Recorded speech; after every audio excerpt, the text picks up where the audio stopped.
Welcome. I'm standing here with Dr. Leslie Keys, and today we're going to be talking about the beautiful Ponce de Leon Hotel, aka Flagler College, in honor of the St. Johns County 200th anniversary. Well, I'm lucky enough to have the person that wrote the book on this grand place that we are standing right now, Dr. Leslie Keys. Dr. Keys, would you like to tell us a little bit about yourself? Sure. I've been affiliated with Flagler College for 20 years, and part of that reason is that actually 40 years ago in 1981, I came to St. Augustine for my first visit as a tourist, and everybody said, go see the Spanish architecture, and then I walked across the street and went, wow, and saw the Hotel Ponce de Leon, Flagler College, and immediately was struck by how amazing the building was and sort of have been smitten, quite honestly, ever since. I have a doctorate in historic preservation from the University of Florida. I have a master's degree in urban and regional planning and one in history from Virginia Tech, and an undergraduate degree in history from Ball State University, the Honors College. So I've been a history nerd since I was a little kid, and this is just manifesting itself in my career. Welcome to Flagler College. I am standing here at the feet, literally, of Henry Flagler's statue in the front of the campus. As this is the 200th anniversary of the founding of St. Johns County, Florida became a United States territory in 1821. I thought I would begin by setting a little context as to what St. Augustine was like in 1821. It ended about 100 yards to the east of me with what is known as the Spanish colonial downtown. The area where we are standing became a citrus plantation, though, in 1822, when people from the north began to come south into this magical European small town and this wonderful county that had water on both sides and was verdant and green. So this would have been the Anderson family plantation, and Henry Flagler purchased much of it in 1885 to build his first luxury resort hotel in Florida, the Hotel Ponce de Leon, which since 1968 has been Flagler College. So we're going to walk into the courtyard and take you into the former hotel to see some remarkable Gilded Age architecture.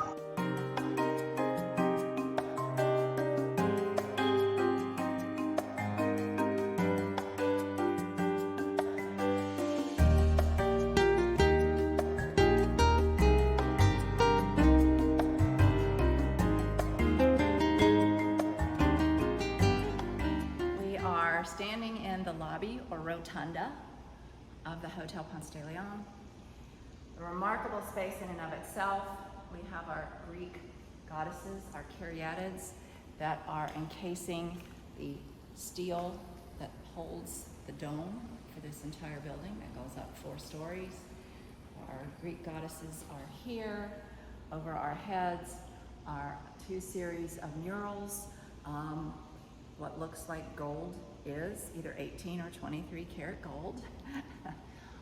The murals were done by John Willoughby Maynard, who was the nation's foremost muralist at the time in the 1880s. What is particularly significant is that a decade later, one set of these was reproduced as a gift to the United States and is in the Treasures Gallery of the Jefferson Building of the Library of Congress.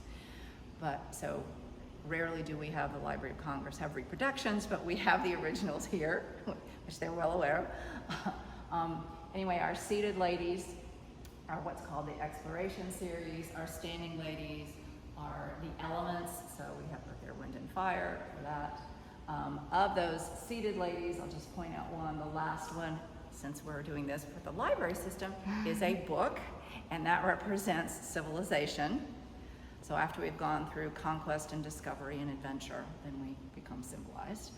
Also in the lower areas of the arches over our heads are the explorers who came to the New World. Most of them are Spaniards, with Juan Ponce de Leon having the primary role as we are going to head up to the dining room.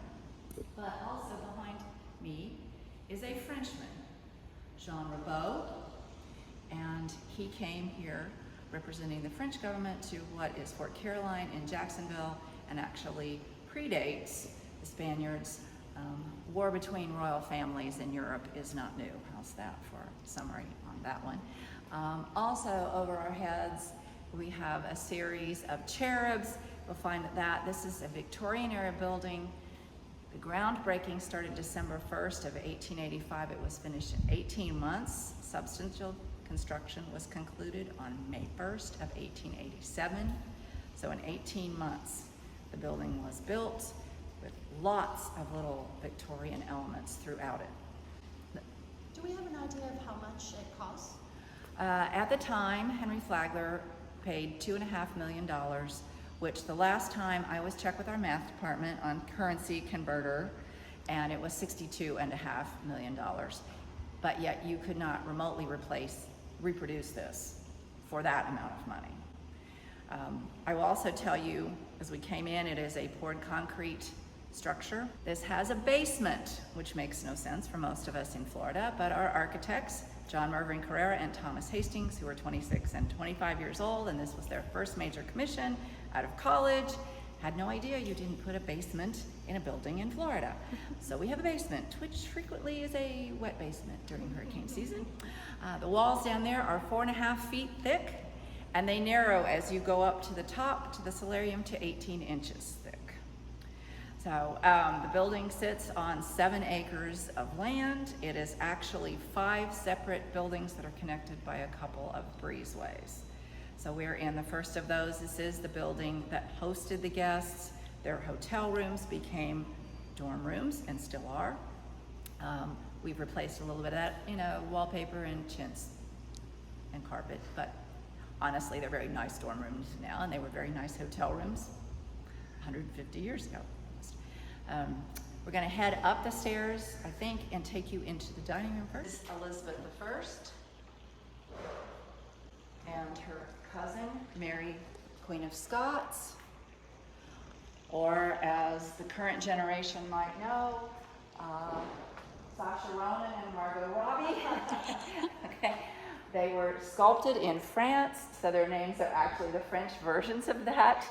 They were done in Europe, sent to London, and then shipped over here. And other than during World War II, when this was the founding headquarters for the Coast Guard Reserve, they have been standing there.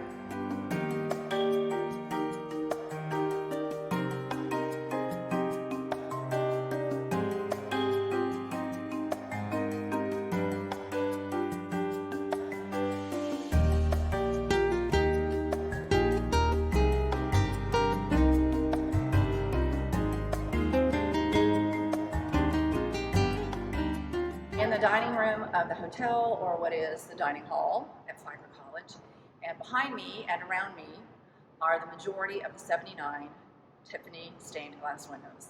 And this is the beginning of Tiffany's work in glass. He had been an interior designer. So this is a rare example of his early work in glass before he started making lamps and what he is most known for. And there are, again, more than 40 of the 79 are in here.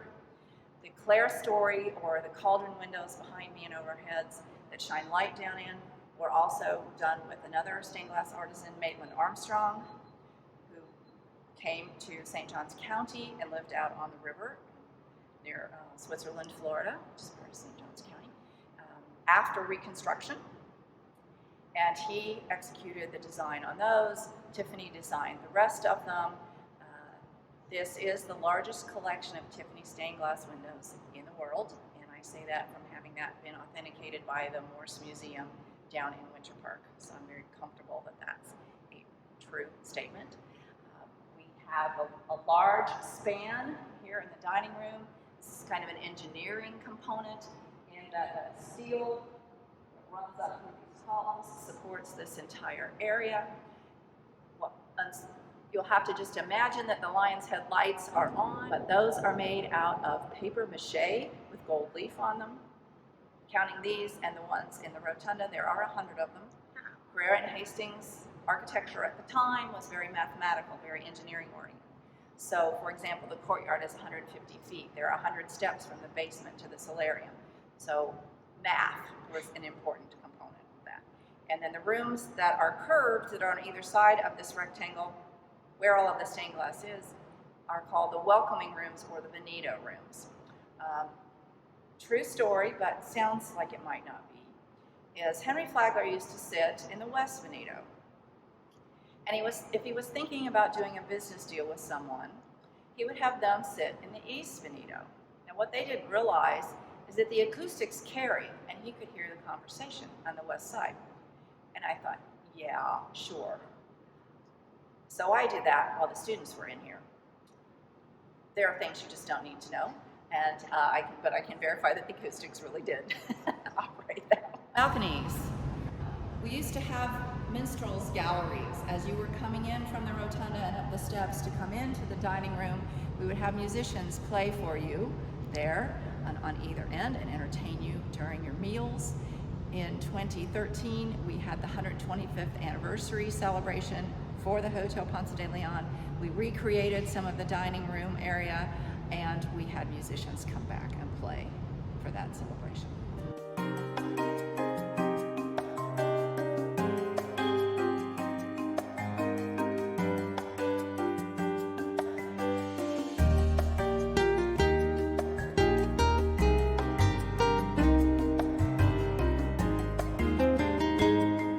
Welcome to the Grand Parlor at the Hotel Ponce de Leon, which we now refer to as the Flagler Room here at Flagler College. This was a ladies' space.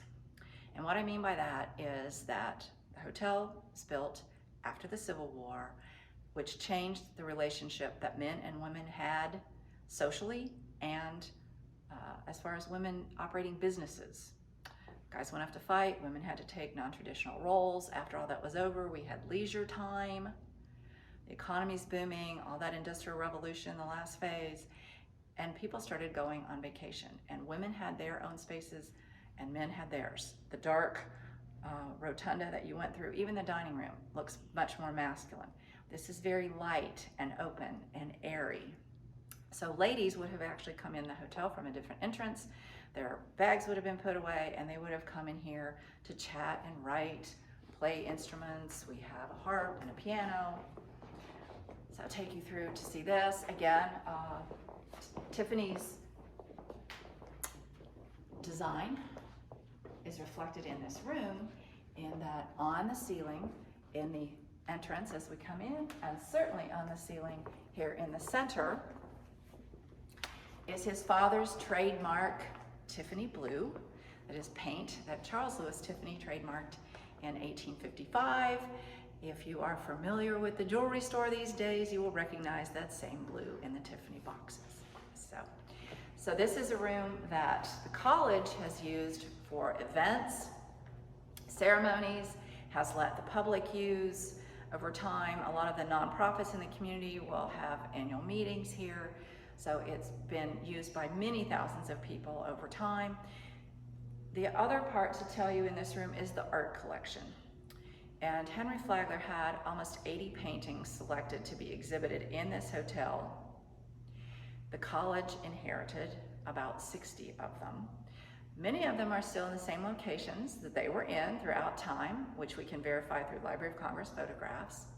But we have an amazing art collection, and our art history students, our art students, all are able to learn firsthand about some of the Gilded Age art here and the architecture that surrounds them. On the ceiling, on the far side, there's a series of helmets and shields, and it says PDEL for Ponce de Leon, and 1512, which is when King Ferdinand authorized the voyage that Ponce de Leon, the explorer, came to what now is he named La Florida, to the coast. So 1513, we also have 1887, a date on the ceiling, and that is when the hotel was finished. But since it was finished in May of 1887, and as you can tell, in May of 2021, it's warm. So they did not open the hotel until January 12th of 1888, since it's a winter resort. As we've discussed, this is a Gilded Age hotel. Goes happily, successfully, wonderfully transitions well into the 20th century. When the stock market crashed in 1929, people didn't have the funds to go on vacations anymore. And Henry Flagler's 3 hotels, the one we are in, the Hotel Alcazar across the street, and what is now the Casa Monica Hotel, also Ketty Corner across the street. Casa Monica closed in 1930. The Alcazar closed about 3 years later. This hotel stayed open because Flagler's in-laws, the Keenan family, kept it open. However, in 1942, shortly after Pearl Harbor had taken place, December 7th of 1941, the United States government seized thousands of hotels throughout the United States, especially on coastlines, for military purposes. So all of what you have seen, the antiques, the art, the furniture, went into storage across the street at the Hotel Alcazar, and this became the founding headquarters for the Coast Guard Reserve.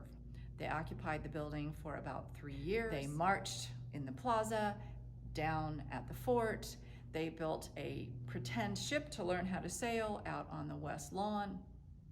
They played music for guests. We also had some of the first women military spars who stayed at 3 Depression-era motels down along the waterfront, because we certainly were still a segregated military, both by gender and race. Probably one of the most significant activities that took place during that time was in 1944, and it was called the Great Atlantic Hurricane. And people were stranded in their homes. So the big, tall military trucks with the big fat tires, they got those out and they went around and they rescued people and brought them in, and this was an evacuation site. And so the troops all doubled up and slept in bunks and slept up in the higher floors in the building here, and let the people that they had rescued have their rooms on the lower floors. So it was a real bonding experience in every sense of the word between the community and the military. And that has stayed in the sense that this city is still very proud to support the military here. The reunions for the Coast Guard Reserve have taken place. They've come back here over time too.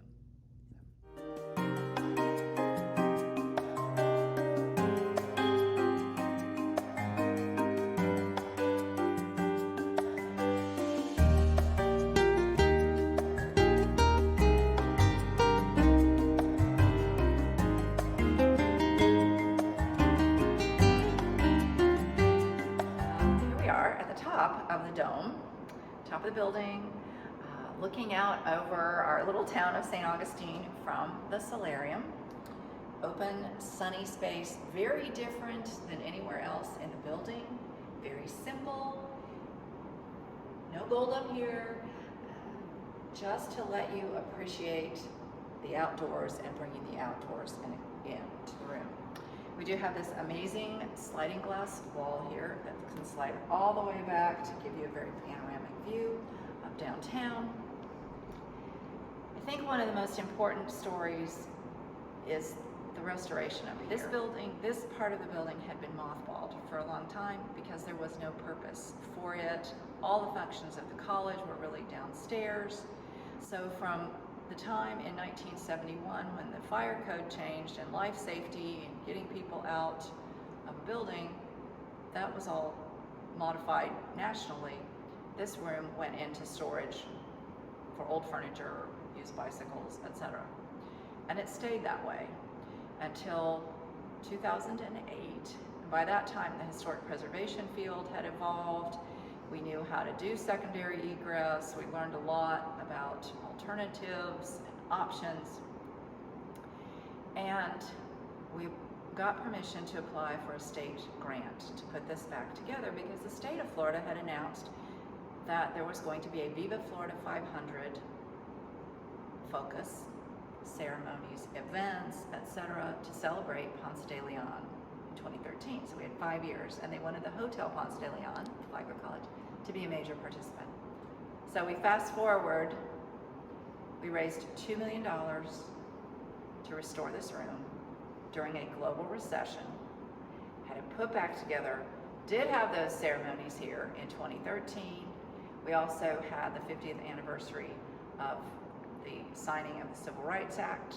Andrew Young was on campus, 2014, 2015. Sort of our crowning achievement, and that's what we called the fundraising campaign, was to host the King and Queen of Spain here 30 of their friends from Spain and 30 of their friends from the United States. We had a dignitaries luncheon up here at the top.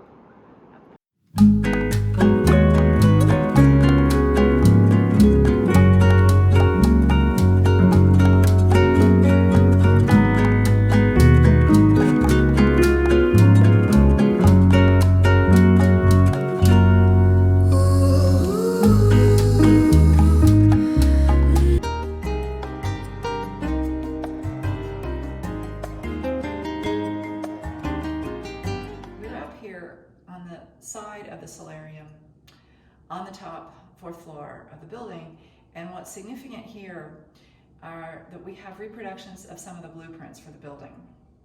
That may not seem like a big deal, except that Carrera and Hastings' final project together was in 1911. It was to do the New York Public Library, and Carrera actually died in a car accident. He was in a taxi, and the taxi was hit by another car. Cars had barely been invented by then, but he was the first victim of a traffic accident. Thomas Hastings went on and continued the partnership under the two names for a couple decades longer. But over time, virtually all of their hundreds of projects, the blueprints, the designs, the drawings, the notes, have disappeared. So it turns out that we have here one of the only examples of their early work or later work in existence. So the libraries throughout the United States supported a partnership that we did with the University of Florida and Flagler College to conserve and digitize the Carrera and Hastings drawings. So there are over 200 sheets, so you can get online to the University of Florida digital collections, pull up the collections, zoom it, get all kinds of detail. They are fortunately not here where we get hurricanes. They're in Gainesville on higher ground in a building that doesn't have windows. They are protected and secured over there, but we have all that knowledge and information, and then they made us these terrific reproductions so that you can get an example of what they were like and what real drawing of blueprints was more than a century ago. One of the unusual components of Flagler College's history is that past president Bill Proctor and his executive vice president, who became president, Bill Hebert, put in the mission statement for the college a commitment to historic preservation. That's why students come here, that's why families love this place, that's why our fundraising efforts have been very successful, and we have become known as one of the most beautiful campuses in the United States and in the world, and have a great reputation for best practices in the field of historic preservation. And near me are 2 of our 25 historic preservation awards that the college has received throughout its history, more than any other entity in Florida, and maybe the US. I haven't proven that part yet. And then we, just as a fundraising note, 85% of all the money that is used on the preservation of the campus has been raised from private sources, with the other 15% from competitive state and federal grants. And the question most parents ask, no, your child's tuition is not going to pay for the preservation of the campus.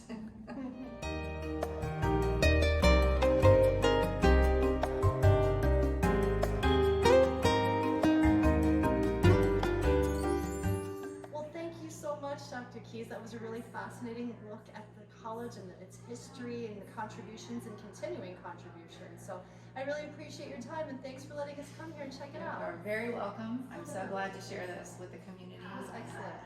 Future students.